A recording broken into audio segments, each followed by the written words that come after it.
主席、議員，大家好，我叫陳嘉琪。今日我代表關注劏房聯盟成立法會度發言，題目係關注簡樸房嘅規管條例草案實施之後，劏房居民或者需要遷離原有嘅社區，或者被大幅加租嘅擔憂。本港劣質劏房大多位於樓齡超過50年嘅舊樓區，包括油尖旺及深水埗等。大量業主將單位非法改建成為劏房、板間房，嚴重破壞樓宇結構，加速樓宇老化嘅程度。滲水裂痕、消防違規嘅情況屢見不鮮。劏房林立嘅大廈更加曾經發生致命嘅大火，例如2024年嘅華豐大廈曾經發生3級火，釀成5死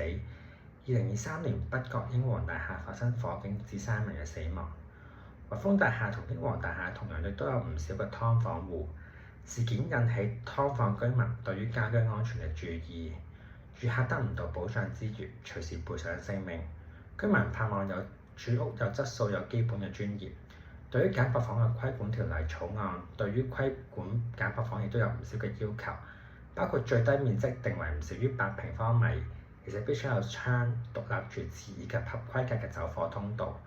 劏房居民喜見政府願意主動處理積壓多年來嘅劏房問題。政府早前向立法會提交簡樸房嘅規管條例草案，將於2026年嘅3月1號正式開始接受劏房業主登記同埋簡樸房嘅認證申請。近呢幾個月，我喺街站都收到唔少劏房居民對呢個重大改動表示十分擔心，擔心自己面臨逼遷無容身之所，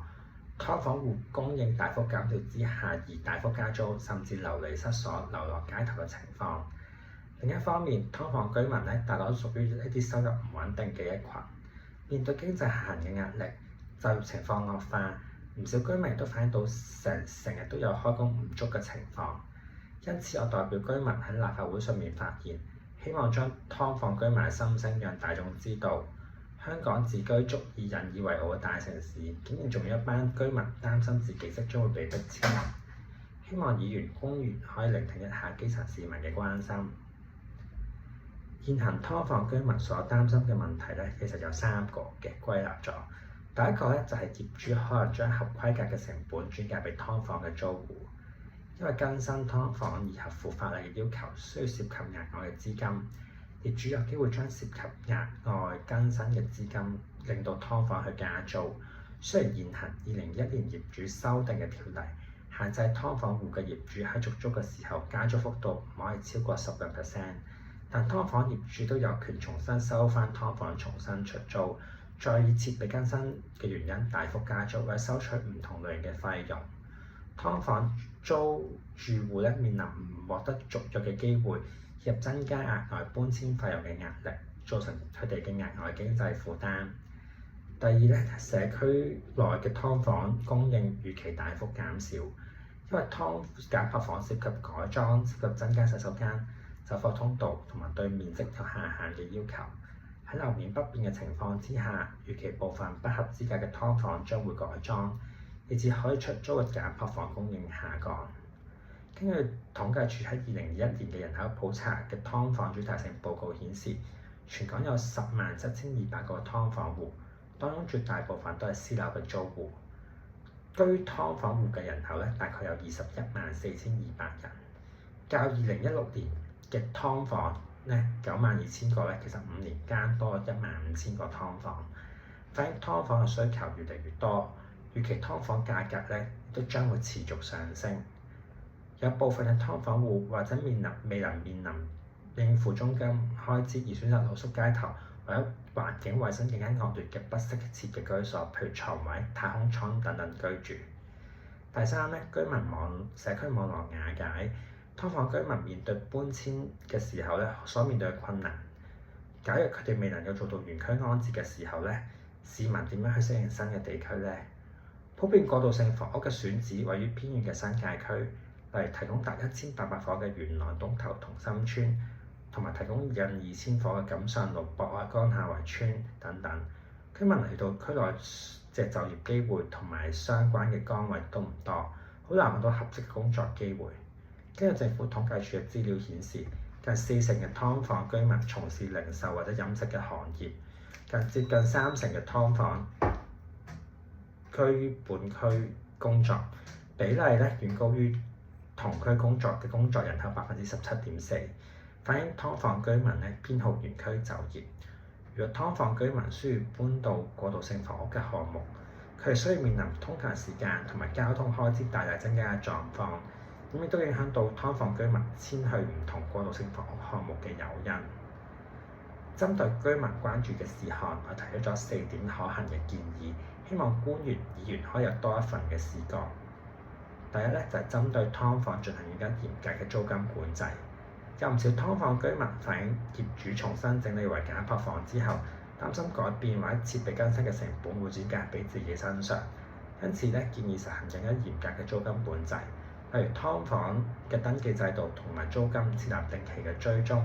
即使業主未有同租客續約，都設有加幅上限，以避免市場上嘅租金大幅上升。此外，亦都設立舉報系統，讓劏房居民一旦發現業主違反租金管制嘅內容，租客可以舉報業主，成功舉報嘅業主將得到懲罰，此舉都可以減少劏房居民被大幅加租嘅擔心。第二，善用閒置土地及將大型重建地盤撥出部分嘅用地興建過渡性嘅房屋。喺劏房林立嘅地區或者大型再重建項目上面，譬如土瓜灣、深水埗等等，規定發展商需要劃出部分嘅用地興建過渡性房屋，而且善用閒置嘅土地，加快興建過渡性房屋，增加市區房屋嘅供應。供應穩定嘅時候咧，價格先有望平穩。政府都應該盡量讓受影響劏房居民進行原區安置，繼續喺社區上建立人際嘅網絡。第三咧，提供全方位嘅支援俾跨區安置嘅居民。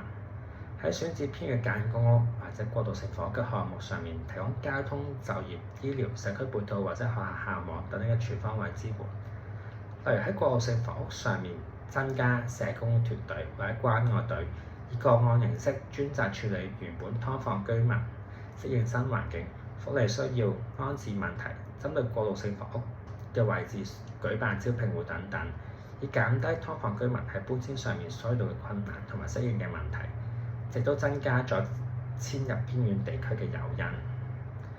第四咧，簡樸房透明度亦都應該要增加。劏房咧一直以嚟咧存在住合法性存疑啦，都存在住透明度不足嘅問題。劏房位置、租盤、價格大部分都係口耳相傳，居民對於價格同埋資訊透明度欠奉，業主同租客甚至乎欠缺租約，甚至喺租約上面打釐印，或者存在住唔公平嘅租約，譬如水費、電費收取較高嘅價格，甚至乎收取冷氣費等等。唔公平嘅租約對於租客毫無保障。如果建立簡樸房嘅支援平台，規定業主必須將合資格嘅簡樸房上載至平台，令到市民可以知道地區簡樸房嘅一覽，增加公開資訊嘅透明度。長遠嚟講，市民可以喺平台上面選擇合適自己嘅房屋，甚至喺平台上面處理租務嘅事宜。總括嚟講簡樸房嘅設立無疑可以喺私人市場上設立私人嘅房屋市場上設立最低嘅規範，可以保障市民得到一個恰當、安全、有人權嘅居住環境。但簡樸房嘅制度令到劏房居民感到擔憂，擔心希望政府可以喺推化、優化房屋政策嘅時候，有需要考慮到劏房居民及唔同持份者嘅處境。期望政府有進一步嘅配套，讓劏房現有居民可以喺簡樸房嘅政策之下順利度過。以上就係我嘅發言，多謝。